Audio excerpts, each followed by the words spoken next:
For over 60 years, Marilyn Monroe's death has troubled Hollywood and the world. She was more than a movie star. She symbolized beauty, vulnerability, and mystery. When she was found dead at her home in Los Angeles in 1962, officials quickly said it was likely a suicide from an overdose. But soon people began to suspect something more sinister. Was it really suicide? Or did Marilyn pose a threat to powerful individuals with secrets and motives? Despite many news stories, documentaries, and investigations, the truth has remained unclear. Authorities closed the case quickly, but many close to Marilyn believe the story didn't add up. Inconsistencies in witness statements, strange behavior from those at the scene, and missing evidence led to decades of speculation. Some called it a cover-up, while others blamed Hollywood's indifference.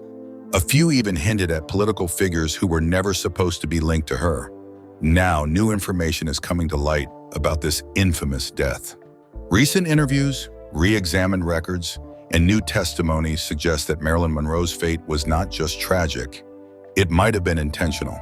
The truth could be darker than anyone expected. From orphan to icon, Norma Jeane's early years. Marilyn Monroe, originally named Norma Jeane Mortensen, was born on June 1, 1926, in Los Angeles. Her early life was complicated. Her birth certificate did not list her father, and her mother, Gladys, struggled with serious mental health issues. Norma grew up without the stability that most children have. There were no happy baby moments. Her childhood was filled with uncertainty. From ages 9 to 16, Norma lived in foster homes and even spent time in an orphanage from 1935 to 1942. These experiences were not brief. They significantly shaped her life. Just as she would start to feel at home with a family, she was moved again. While other children enjoyed carefree moments, Norma learned that nothing lasts forever.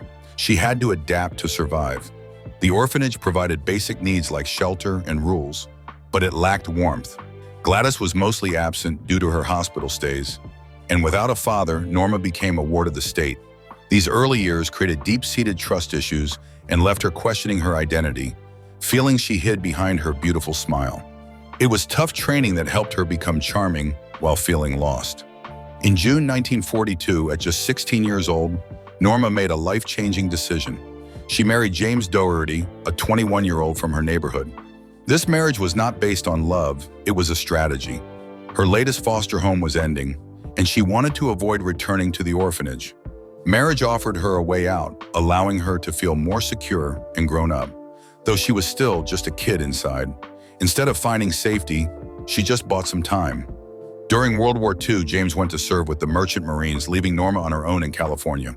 She needed to support herself, so in 1944, she found a job at a Van Nuys munitions factory. There, she worked alongside other women, making supplies for the troops. This was hard work during wartime, and it was also where a significant opportunity came her way. An army photographer taking pictures of the women noticed Norma's natural beauty and asked to take her picture alone. That photograph opened many doors for her. Soon she began modeling and caught the attention of agencies. As she began to pose for magazines, her popularity skyrocketed. She became a pinup queen, featuring in calendars and magazines, and her pictures ended up in soldiers' lockers worldwide. With this success, Norma felt a sense of control over her life for the first time. She was no longer just surviving, she was actively creating her own future, one pose at a time. The birth of Marilyn Monroe. In 1946, Norma Jeane's career took off when she signed a contract with 20th Century Fox, starting her journey in Hollywood. The studio changed her name to Marilyn Monroe to create a more glamorous image, taking inspiration from Broadway star Marilyn Miller and her mother's maiden name. This name change created a struggle between her public image and her true self, which affected her for many years. With her new name, Marilyn started taking small roles in films from 1947 to 1950. Her first credited performance was in Dangerous Years, 1947, as Evie, a waitress. While the film did not succeed, it was an important step for her, allowing her to gain acting experience on set.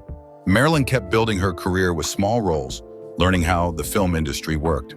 One significant performance in The Asphalt Jungle, 1950, as Angela Finley, caught the attention of critics, even though she only appeared briefly. By the end of 1950, she was becoming the rising star that Hollywood was talking about, having worked hard to find her place in the industry. Trauma, typecasting, and studio battles. Marilyn Monroe rose to fame in Hollywood during the late 40s and early 50s, but she faced many struggles. Despite the glamour, she had a difficult childhood marked by adoption issues and mental health struggles. Anxiety and depression were her constant companions, which led her to rely on pills for relief. To the public, she seemed like a glamorous star, but behind the scenes, she worked hard to put herself together, often hiding her pain with a smile. Hollywood added to her challenges. Often typecast as the dumb blonde, she was frequently overlooked for serious roles, even though she was intelligent and wanted more meaningful parts. Studios took advantage of her image, leaving her feeling creatively unfulfilled. The gap between the roles she desired and the ones she received led to conflicts with the industry, especially with 20th Century Fox, where she fought for respect and fair treatment. Marilyn wanted to be recognized as an artist, not just a pretty face. Her push against poor roles and unequal pay showed her courage and desire for control in a male-dominated industry. In those moments of rebellion, the real Marilyn emerged, not just a bombshell, but a survivor who fiercely reclaimed her story.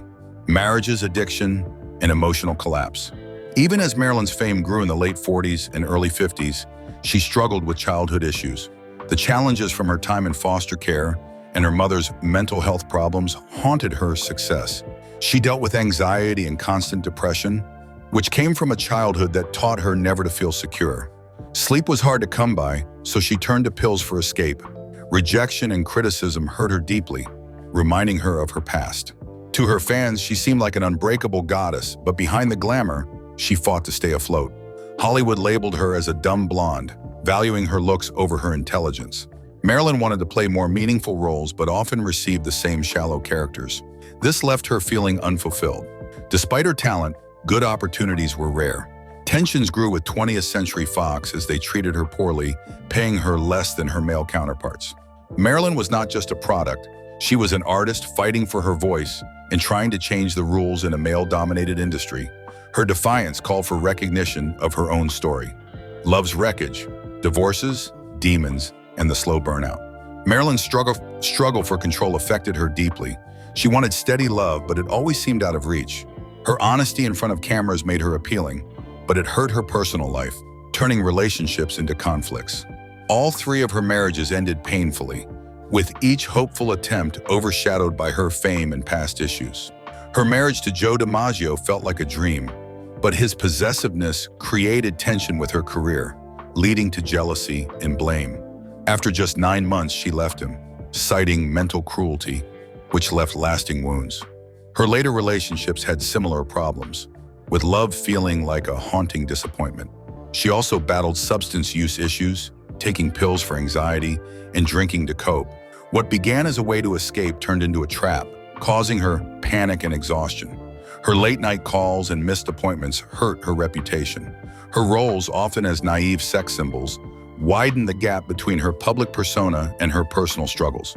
The final spiral: chaos on set, Kennedy whispers, and lights out.